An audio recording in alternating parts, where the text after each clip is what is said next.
Hello, my name is Parker Mullins. I'm the program director for CE.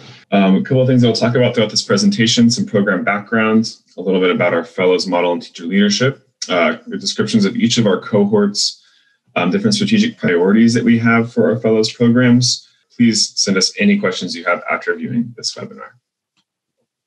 So CE, or Clean Energy Bright Futures, is a program of the Bonneville Environmental Foundation. BEF is a small nonprofit in Portland that helps businesses and other partners to be better in balance with the environment. And so there are renewable energy, carbon, and water methods in which BEF does this, and CE falls within the renewable energy part of the portfolio. So CE is the Career Connected Education program of the Bonneville Environmental Foundation. And CE hopes to transform education for the next 10 years through a self-sustaining cycle of local engagement led by educators serving as clean energy fellows in their communities. So we work through educators to inspire leadership in their students in the clean energy economy. CE has reached a large number of teachers across the country and had the opportunity to learn from as many of these teachers as we possibly can as we work in very diverse regions across the nation. These are some of the impact areas that we have worked in the past. These particular cohorts of our Clean Energy Fellows programs will be working specifically in the Pacific Northwest, so Washington, Oregon, Montana, and Idaho, and consumer-owned utility territory. So if you are wondering if you are eligible based on this, a couple of examples of utilities that are not consumer-owned are Puget Sound Energy, PacifiCorp, and Portland General Electric. So before moving forward and thinking about your eligibility, consider first if you are served by a consumer-owned utility. So we face a big challenge, which is how do we inspire and prepare future clean energy talent when energy is something that is not very well understood by people and very oftentimes invisible. We are constantly throughout our days walking through what is the largest machine ever built by humankind, which is our power grid and electrical infrastructure. And everything involved with maintaining that power grid and building and adding new components to it is a job. And we want to make sure that we are illuminating all jobs for all students. And this is not just engineering jobs. These are jobs in the trades that don't require a four-year college degree. These are jobs that are in business, marketing, environmental science, accounting. We're also on a constant learning journey to make sure that our practices are equity driven, so that we are focusing on pedagogies such as designing justice-centered curriculum, putting justice issues at the center of a student's learning progression. Also that we are using the pedagogy of culturally sustaining practices. So it's not just relevant for a student, but it's actually uplifting their cultural identity and allowing them to showcase their own local expertise. This approach has sort of four main components as far as looking at how we can develop clean energy leaders. First of all, we are solutions oriented. We do not focus on the effects of climate change per se at the forefront of the conversation. We focus on solutions to climate change issues and decarbonization, such as clean energy solutions and power grid technologies. We work to amplify local leaders and harness their expertise in the region. We are not in the classroom, and we want to make sure that we are always deferring to teachers to tell us what their students need to be connected to the clean energy economy, what issues are central to them understanding the clean energy economy, and the direction that they should take in programs that they're designing. We also want to make sure that we're multiplying the impact so that those teacher leaders have the opportunity to share what they are working on and the impact of their own learning with teachers in their communities as well. We also want to make sure that we are staying, again, equity informed and industry engaged, so that we are using practices that uplift student voices from all identities and backgrounds, as well as bring in industry folks to help us make sure that we are focusing on the latest trends and that we are meeting the needs that they're identifying in their sector. So this can take place in sort of four main components in our leadership development programs. First, we have early engagement, where we are working as we are now to recruit folks, build partnerships, and identify specific programs where there may be a good fit for teacher leaders, clean energy fellows. The next step will be building fellow capacity. So we will be moving into the sort of training and education piece of our programs once we've recruited our current cohorts. And that will start with our Clean Energy Leadership Institute in August, which will be 4 days where we will get to interact with partners from across the region, learn more about each other, and begin building the programs that each cohort is intended to build.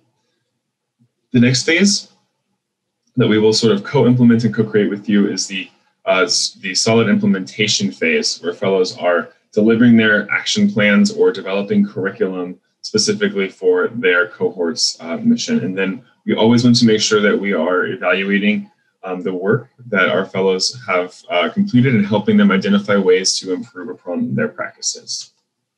So we have essentially 4 main leadership models that we are currently engaging with. We're going to focus today on these bottom 2, our fellows model. So we have 2 sort of main areas there: a technology focus clean energy fellow and a regional focus clean energy fellow.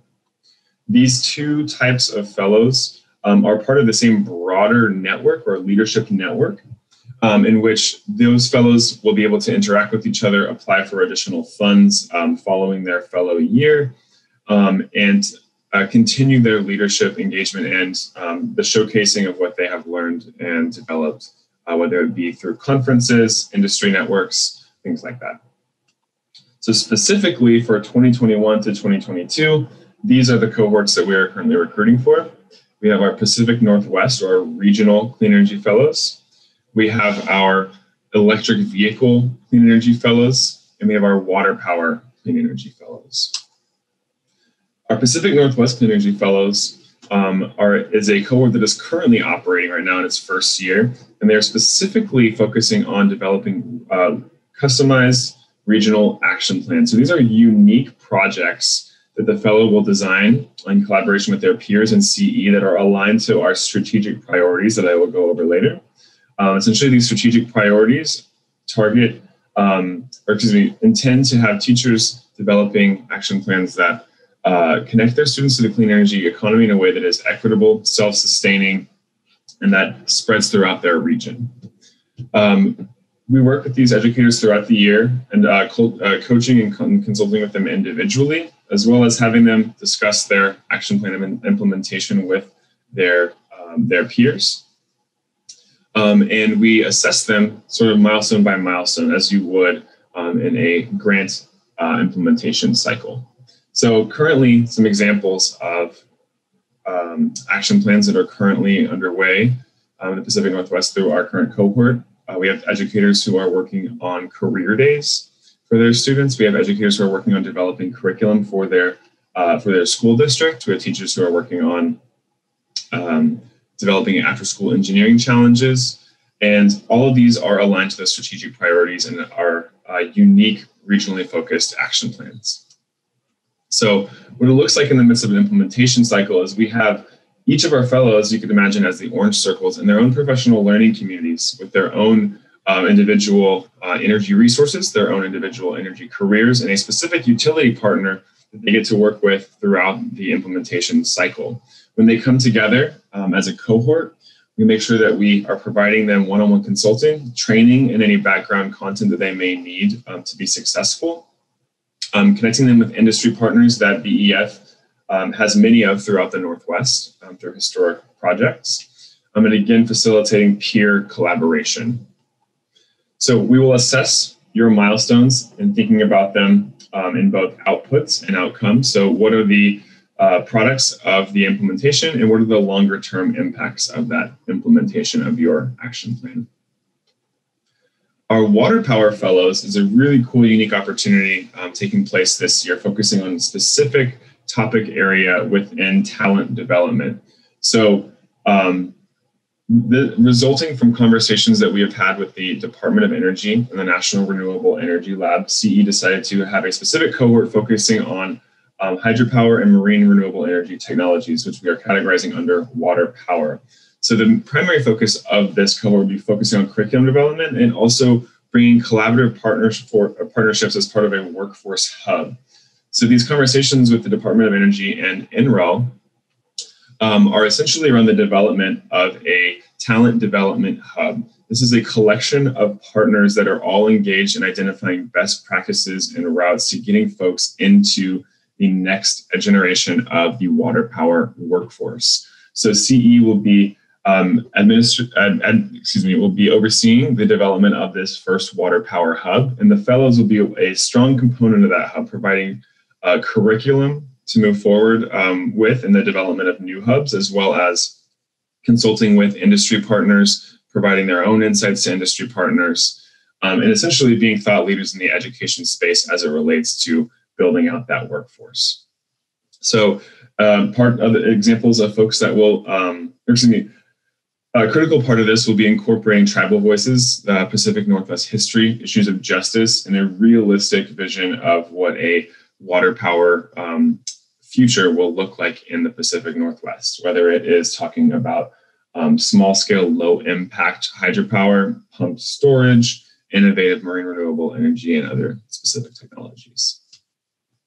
As I mentioned, this being part of a sort of broader network of hubs, this will be the first water power talent development hub in the country, and will serve as a model for other regions that hope to implement their own water power talent development hubs. And finally, our last fellows program is our electric vehicle fellows program. So again, this program will focus on a specific technology and focus on curriculum development and utility partnership. This program largely arose from consistent feedback that we received from utilities and educators and other partners that there's a strong need for electric vehicle curriculum as it looks at electric vehicles as part of a grid system, not an individual specific discrete technology. So we'll be looking at how EVs will play a major role in building resiliency to the grid, what it means to have this additional load or this additional power user on our power grid, specifically in the Northwest, and what this means as far as overall societal infrastructure and human habits. So we will be connecting this to zero emission vehicle incentives programs, utilities essentially that have really focused on building out electric vehicle infrastructure and bringing them in as a partner. So all of these programs are very similar, and they're all part of sort of the same overlapping leadership network. So in the center there, you'll see that all of these programs will be involved in our Leadership Institute, our Leadership Network, which will be a network of fellows and fellows alumni that can apply for funding for continued professional development, continued action plan development. They can participate in an advisory committee perhaps in the future to continue advising on other fellows' work. And participate in thought leadership, presenting at conferences and things like that. Both our EV and our water power fellows, as you'll see, are focused on specific technologies with their own unique individual interests with partnership development. But both of those cohorts will be developing a K-12 storyline, looking at what the big questions are around the technologies by grade bands, designing unique curriculum that can be modular and utilized across the country, and also focusing on delivering professional development in their home region around that curriculum. That's sort of a first step in implementing that curriculum or spreading that curriculum throughout the country. Our P&W fellows, however, are focused on regional action plans. Their projects vary by fellow. These fellows will not be working on the same project, and this will be varying largely by geography. A couple of other differences that I want to point out here, and feel free to pause this and look at it more in depth so that you get a good sense of what these differentiating factors are sort of I'm going to focus here on the compensation and benefits. So as each of these programs has a varying focus as well as a varying time commitment required by fellows over the course of 1 year, the stipend and materials budget varies by program as well. You'll see that it is a $5,000 stipend for the Pacific Northwest Clean Energy Fellows due to the larger time commitment, whereas the other two programs are a $3,000 stipend. And each of these programs will receive its own unique materials budget per fellow, dependent on the needs of that particular program's focus. As I mentioned, there are strategic priorities that we want all of this work aligning to. I will move rather quickly through the following slides after this, but focus mainly on kind of these overarching strategic priorities. So we want the action plans and curriculum for all of our fellows to be mission oriented. So it must broaden access to the clean energy economy. We want them to be equity driven so that they are culturally sustaining for the region served and addresses the realities of local equity needs and local justice issues. We want these programs to be self-sustaining. So if a teacher is designing curriculum or if a teacher is implementing an action plan, we want their target to be a longevity of at least 10 years. And that is a really bold target. However, we want folks working with every structure that they have to ensure that after the first year of this program that it continues on. We want them to be change multiplying so that it amplifies the impact of local educator leaders within that fellows region so it spreads beyond them, whether it's through professional development, building professional learning communities, or other means. And we want to be partner informed so that there are continuous inroads for collaboration between our teacher leaders and the various partners in the region, whether they be educational or industry groups. And so here I kind of highlighted some specific examples of what it means to be aligned to each of these strategic priorities. I'm not going to read through them. I will just go through them slowly, and you can pause and take a look at them to think of what it means to be aligned, whether through curriculum development or an action plan, to both the specific short-term outcomes, or as far as short-term outcomes go, and long-term outcomes to be aligned to a strategic priority. So let's slowly go through these.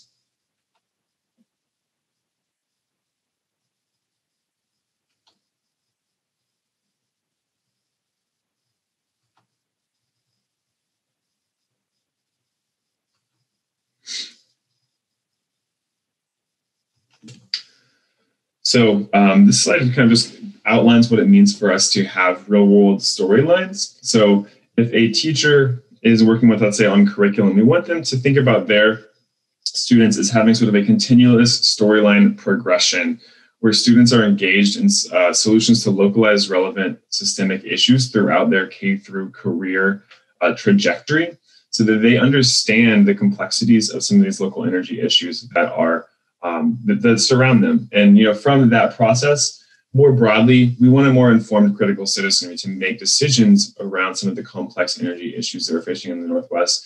And within that citizenry, a critical and informed cluster of energy professionals. And on the left-hand side, you'll see some of the different systemic challenges we do face currently. So decarbonization in all of its forms, resource adequacy. So how are we meeting the needs of increasing the load or the amount of energy that we need to power things like electric vehicles, while we are also decommissioning or taking out coal plants. Climate change and load is also changing as we have our hydropower dams operating in different patterns as a result of different water flow. Distributed resources in general, what does it mean to add more distributed energy resources to our grid, like solar, like wind, microgrids? What does that look like for the rest of the grid? This sort of explains how we want our fellows to be a part of multi-directional relationships with industry. Oftentimes, the approach to connecting education with industry is sort of from industry giving to education. However, we really want to emphasize that education has a lot to offer to industry as well. We want to make sure that we are attracting in those folks to participate in the educational offerings that fellows are working with wherever possible. And there are some examples in these gray boxes of what those outcomes could look like, both for an individual fellow, an industry partner, and what they might both find interesting down at the bottom. We also want our fellows participating in the creation and use of previously created materials. So we will have sort of, in the middle, that cloud represents lots of the tools that our fellows are going to be developing, where we hope for them to be housed. And then on the outsides of that cloud, all the folks that will be utilizing those materials, contributing to them and what they might be contributing to. And then lastly, I just wanted to kind of touch on this slide here about some important dates. So our application window is closing May 1st for all of these programs. It is currently open, and we will make sure that you have the information to apply to that program. And we're hoping to have our cohort notified by June 1st.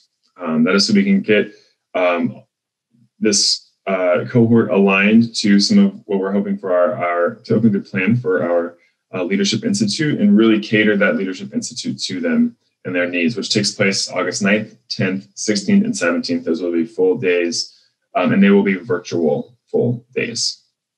And then our fellows will be implementing their programs, whether it be an action plan or curriculum development, from fall 2021 through the summer of 2022. And we will have a final showcase of work in June 2022.